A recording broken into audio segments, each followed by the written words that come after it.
परमेश्वर के धन्य नाम की महिमा हो। प्रभात मनन के सत्र 2721 में आप सभी का बड़े प्रेम के साथ स्वागत करता हूँ। आइए आज के मनन के लिए हम पढ़ते हैं प्रकाशित वाक्य अध्याय 1 पद 16। वह अपने दाहिने हाथ में 7 तारे लिए हुए था और उसके मुख से तेज 2 धारी तलवार निकलती थी। उसका मुंह ऐसा प्रज्वलित था जैसा सूर्य कड़ी धूप के समय चमकता है। मैं जिस राज्य से आपसे बात करता हूँ, यहाँ प्रत्येक साल छठ नामक एक विशेष पर्व मनाए जाते हैं। निम्न पर्व विशेष करके सूरज की पूजा के रूप में की जाती है। उत्तर भारत में ज्यादातर लोग सुबह के समय सूर्य को अर्घ चढ़ाते हैं। सूरज परमेश्वर की एक अतुल्य सृष्टि है। सृष्टि के 14 दिन परमेश्वर ने सूरज सहित कई प्रकाश देने वाले पिंडों की सृष्टि की। उत्पत्ति अध्याय 1 पद 14 से 19 तक। वर्तमान संसार में लोग संसार के कई महानों को सूर्य से तुलना करके परिचय कराते हैं। कई तथाकथित देवी देवताओं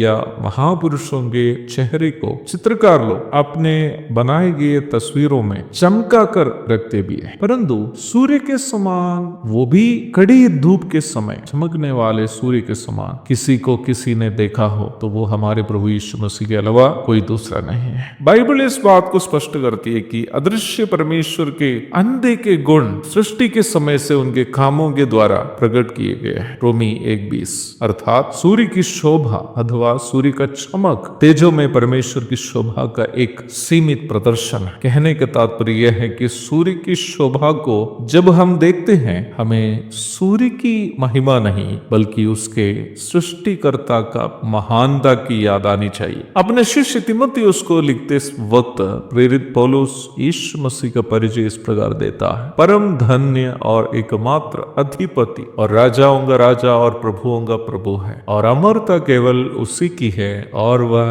अगम्य ज्योति में रहता है। He dwells in unapproachable lights। पहला तीमुथियुस अध्याय 6 पद 15 और 16। पौलुस कहता है कि प्रभु ऐसी ज्योति में रहता है जिसके करीब कोई नहीं जा सकता। उस प्रभु को 33.5 वर्ष संसार के लोग कैसे देख पाया था? क्योंकि वो अपने आप को दीन किया, मनुष्य के रूप में अपने आप को कर दिया, यहाँ तक कलवरी के क्रूस तक अपने आप को शून्य कर दिया था। फिलिपी अध्याय 2 पद 7 और 8। यदि प्रभु अपने आप को ऐसे दीन तथा शून्य नहीं किया होता तो मनुष्य उनके करीब भी नहीं जा पाते। प्रभु के नाम में बुरी तरह सताए जाने वाले मसीह लोग निराश और उदास हो जाने की संभावना है। विशेषकर यूहन्ना भी ऐसी ही एक परिस्थिति में पतमुस के टापू में था। प्रभु यीशु मसीह की दीनता एवं शून्यता का प्रेरित यूहन्ना प्रत्यक्षदर्शी था। Apostle John was an I witness of the humility and emptiness of Jesus Christ. उस यूहन्ना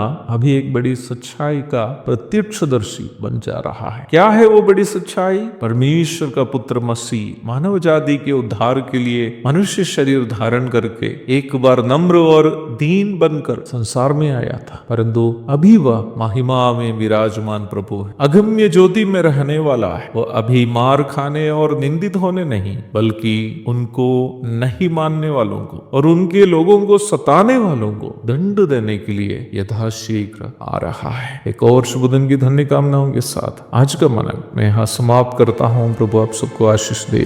आमीन।